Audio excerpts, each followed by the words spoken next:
I never thought my daughter's wedding would be the place I'd have to watch her heart break all over again. It started with a champagne glass tapping gently against a plate. Carter stood up.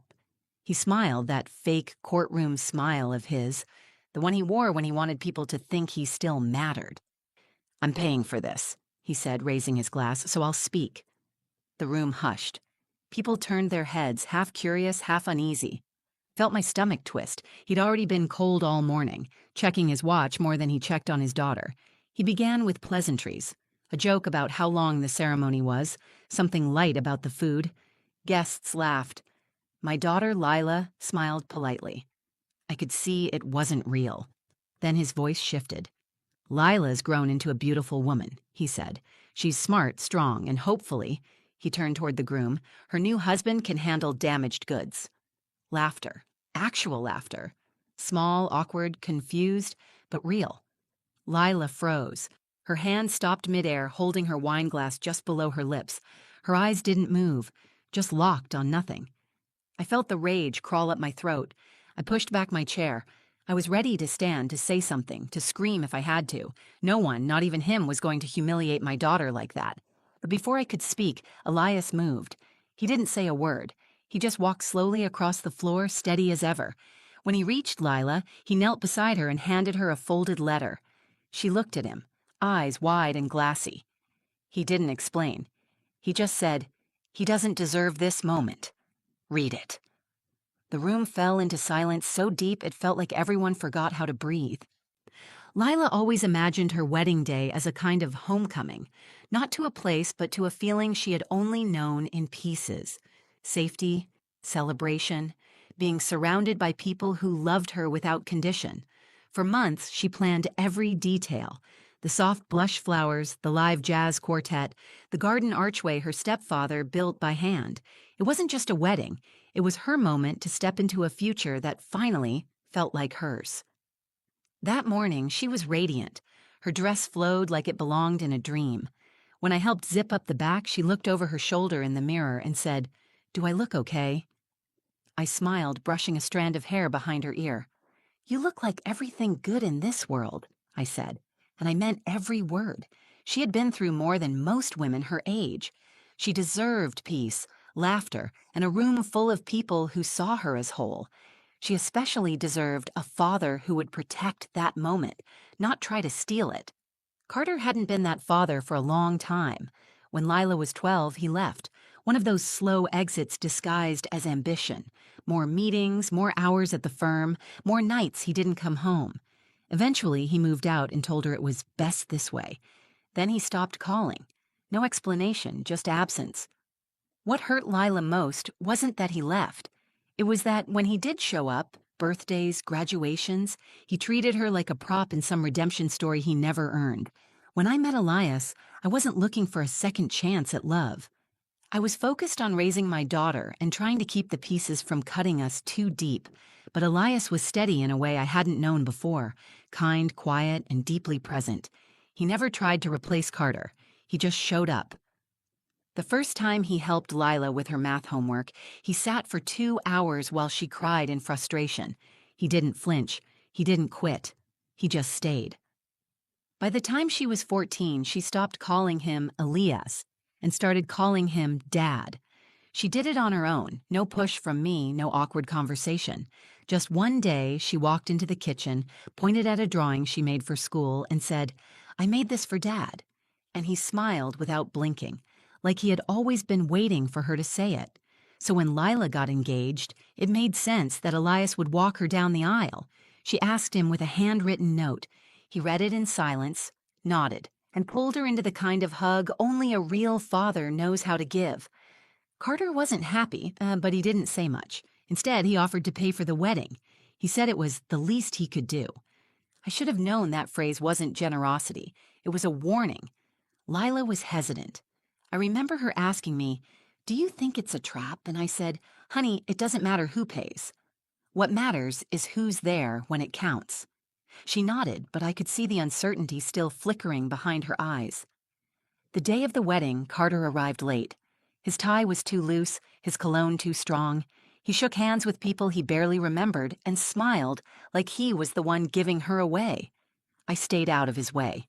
I didn't want a scene. I just wanted the day to go smoothly for Lila.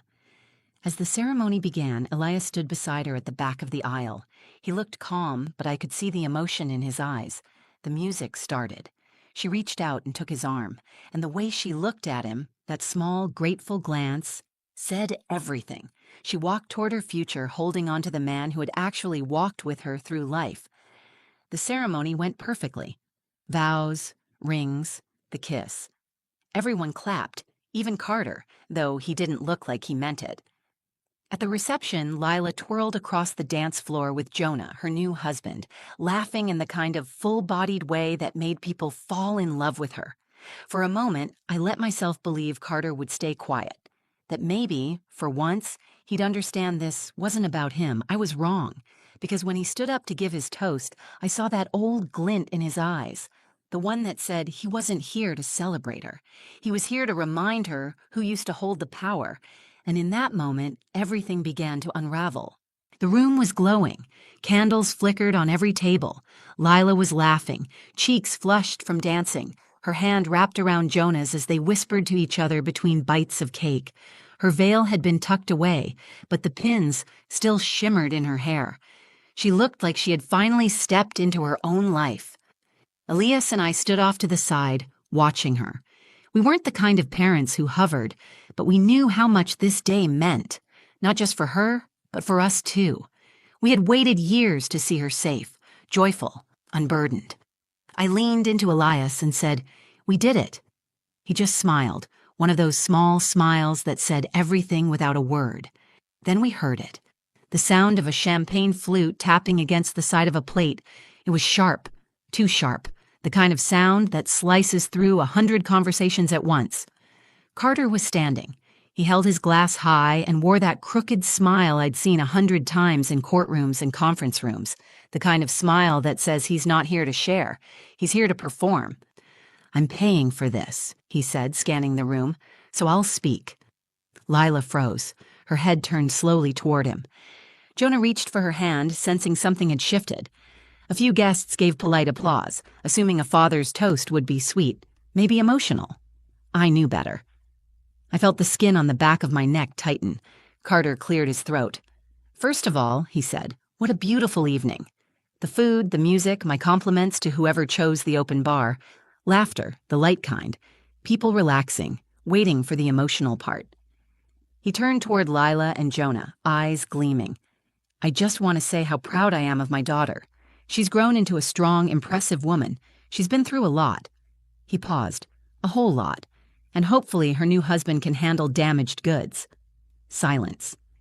Then a few short, uncertain laughs. The kind of laughter people give when they're not sure if something was meant to be funny. I saw faces twist in confusion, embarrassment, discomfort. Lila didn't laugh. She didn't blink. Her body stiffened as if she'd been slapped in front of everyone. My heart cracked open. That wasn't a joke. That was a wound Carter had been waiting to reopen for years, and he did it in front of everyone she loved, at her wedding, in a room where she should have felt untouchable. I stood. My body moved before my mind caught up. I wasn't going to let him have the last word. Not again. Not here. I didn't care that people were watching. I didn't care that it was his money on the bill. I would burn the whole night down if it meant shielding her from that kind of cruelty. Then I felt a hand on my wrist. Elias. He didn't say a word. He didn't need to. He gave me one look, and I knew. He had this. And more importantly, Lila needed him more than she needed me in that moment. He walked forward, quiet but certain. The kind of walk that made people move out of his way without thinking. He reached Lila's table and knelt beside her. Her face was still pale, her jaw clenched so tight I could see the muscle twitch near her ear. He whispered something I couldn't hear. Then he pulled a folded piece of paper from his jacket and placed it in her hand. She looked at it, confused. He whispered again, just one sentence. "He doesn't deserve this moment. Read it." The entire room watched in complete silence. Even Carter sat back down, slowly, eyes narrowing in irritation. He hadn't expected to be challenged. He never does. Not by me, not by anyone. Certainly not by the man who had quietly replaced him in every way that ever mattered. Lila's fingers shook slightly as she unfolded the letter. Jonah reached for her hand again, grounding her. I held my breath. So did everyone else. Something had shifted. You could feel it. The music had stopped. Glasses sat untouched. The air had weight. No one was sure what was happening, but we all knew something important was about to be said. Something real. And for the first time that day, Carter wasn't in control. Lila looked down at the folded paper in her hand like it might burn her fingers. Her lashes fluttered, but she didn't blink. Her throat moved as she swallowed, slow and stiff. Then she unfolded the letter. The paper made a soft sound as it opened, but it was the loudest thing in the room. Every fork, every whisper, every breath had stopped. She took one last glance at Elias, still kneeling beside her, then rose from her seat. Her chair scraped gently against the floor as she stood. Her voice wasn't loud. It didn't need to be. The quiet in the room made it feel amplified, sharp and trembling all at once. She began to read. To my daughter, you are not damaged. You are healing. There is a difference, and it matters. Her voice caught for half a second, but she kept going. You were never broken. You were growing. The pain you carried was never yours to begin with. It came from silence, from absence, from promises made and then taken back without explanation. The guests leaned in. Every word landed like stone in water. Ripples moved across the faces in the crowd, bridesmaids, old neighbors, distant relatives, all watching this young woman unravel and rebuild in real time. I have watched you try to make sense of why he wasn't there. I saw you wait for calls that didn't come. I saw you smile through tears when he missed birthdays, performances, your first college visit, and I saw the way you still hoped. You always hoped. Her hands gripped the letter tighter. Aaliyah stood slowly behind her, not close enough to interrupt, but close enough to be steady if she faltered. You asked me once if it made sense to keep hoping, if it was foolish to keep loving someone who forgot to love you back. I didn't know how to answer then, but I do now. It wasn't foolish. It was brave. Because you never gave up on the idea that you were worth loving. She glanced toward Carter. He didn't move. His expression was frozen somewhere between a frown and disbelief. He wasn't used to being addressed like this, certainly not publicly, not by his own daughter. She continued, Carter Halden paid for this wedding. He paid for the venue, the food, the music, and I'm sure he'll remind people of that for years to come. But love isn't paid for with checks. It's paid for with presence. Lila's voice grew stronger, like each sentence built a platform beneath her feet. The man who stood beside me today is the man who stayed. He stayed when I cried over boys and school and college rejection letters. He stayed when I panicked about growing up. He was there at every softball game, every science fair, every small moment that didn't need to be big to matter. She paused just long enough for the air to settle. He never asked me to call him Dad. He earned it. A quiet gasp rippled through the crowd. No drama, just truth. And to my husband, Jonah, she said, turning slightly, this is the family you're marrying into. Not perfect, but real. Not loud, but loyal. Jonah stood up and wrapped an arm around her waist. She let the letter fall to the table. Elias reached out and placed a hand on her back. It wasn't staged. It wasn't meant for an audience. It was what family looks like when no one's watching. People began to clap, soft at first, then louder, not the usual applause you hear at speeches. This wasn't polite, it was grateful, honest, necessary. Carter sat motionless. He looked smaller now, not humiliated, just irrelevant.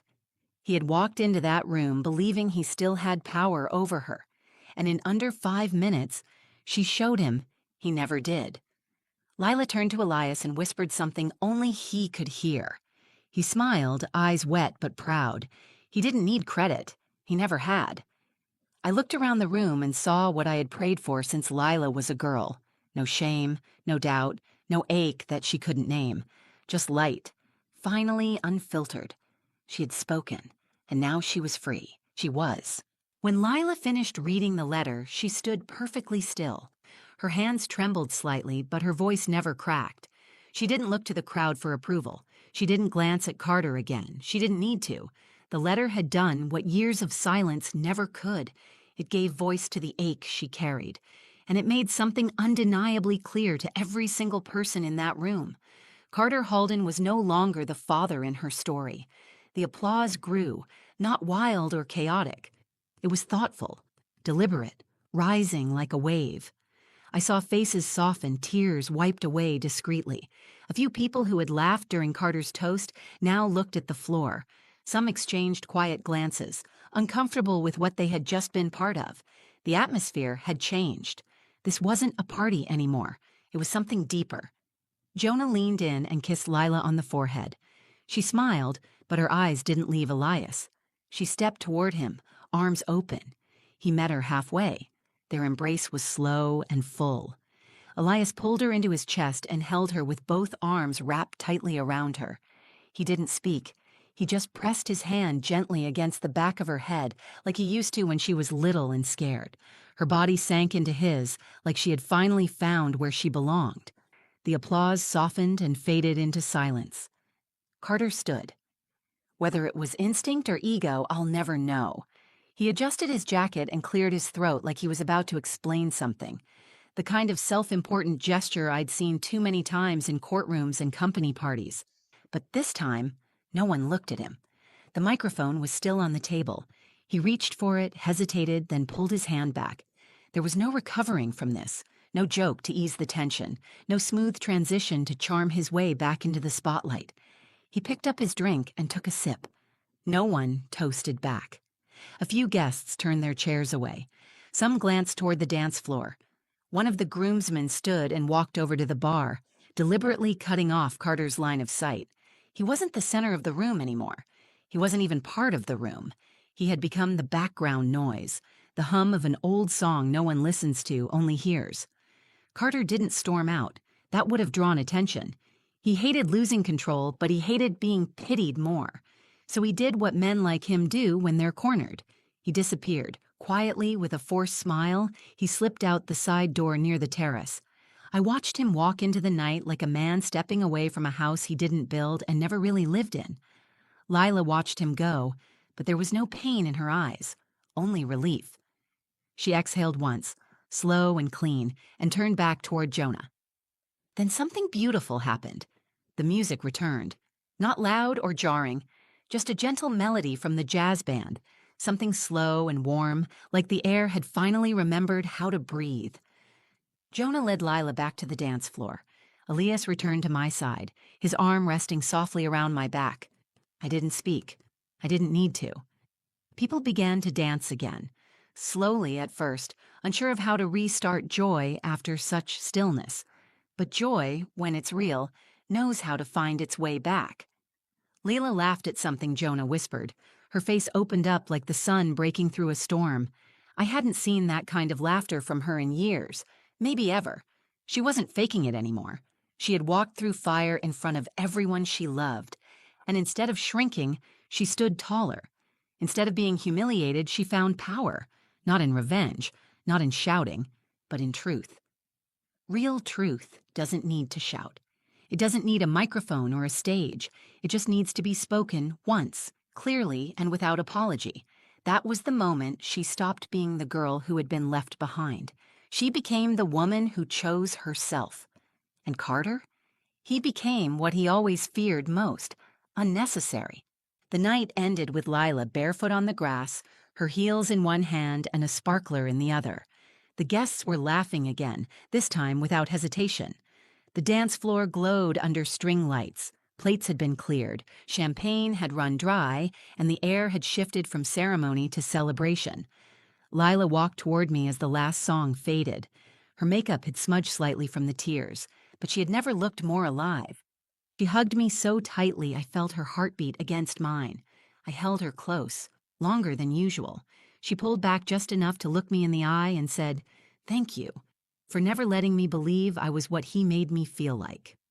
I didn't answer with words. I just cupped her face in my hands and kissed her forehead. She didn't need a speech. She had given enough of those for one day. She had done what many grown women spend a lifetime trying to do.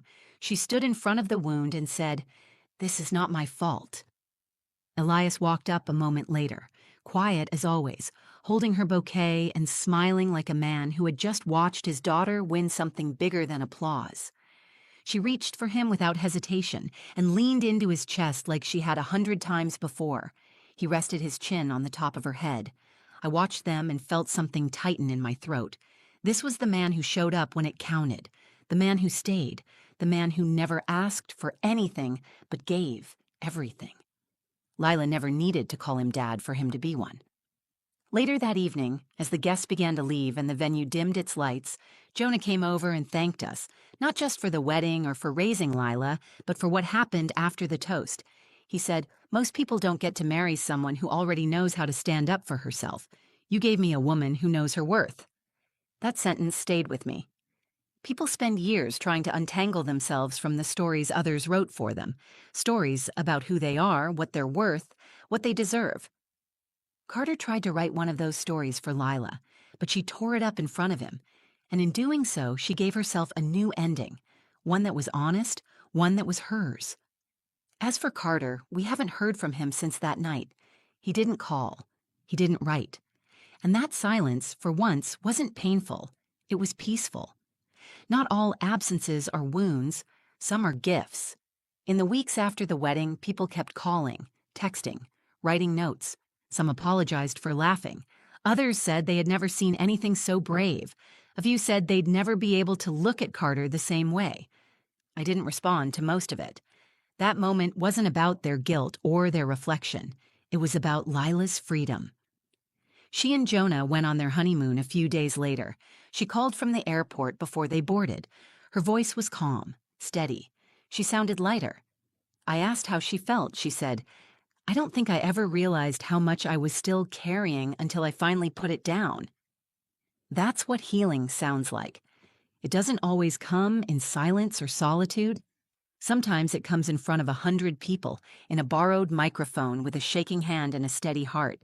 This wasn't just a wedding. It was a reckoning, a release, a reclaiming of identity. People say blood is thicker than water, but they forget that love is thicker than both. Elias wasn't Lila's father by blood, but he was there. Every day, in every way that mattered. And when the moment came to choose who she believed in, she chose him. That's what real love looks like. What happened at my daughter's wedding wasn't just a moment. It was a reminder.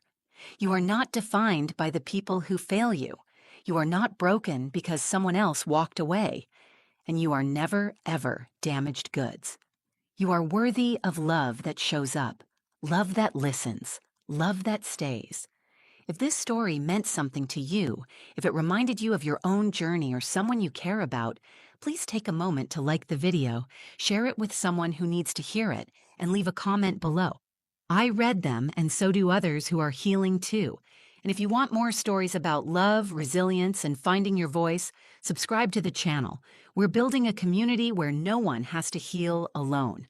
Thank you for watching. You matter. You always did. Ooh.